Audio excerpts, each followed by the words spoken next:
ยอดฮักยอดอุตสาห์เหนือกว่าผู้หญิงใด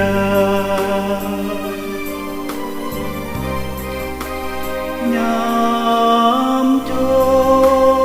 นน้องยอมสู้ทนต่อความมองไม่จะขัดสน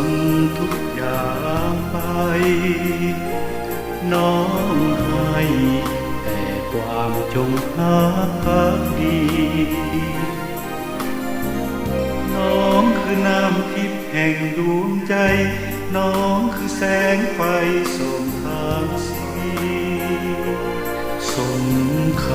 ำที่เป็นกุลสตรีโอ้คนดีน้องคือจอมใจคนจน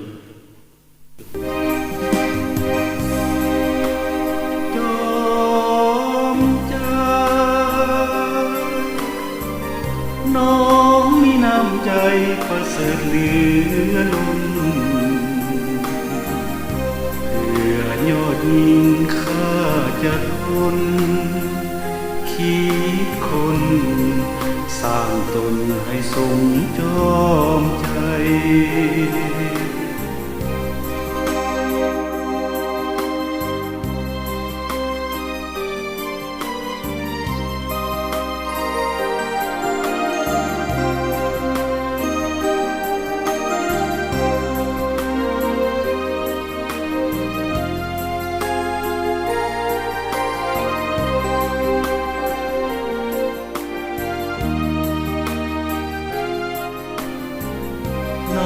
คือน้ำทิพย์แห่งดวงใจ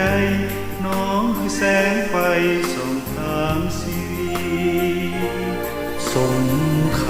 ำที่เป็นกุลสตรีโอ้คนดีน้องคือจอมใจคนจนจอมใจน้องมีน้ำใจประเสริฐเหลือล้นเพื่อยอดยิ่งข้าจะทนคิดคน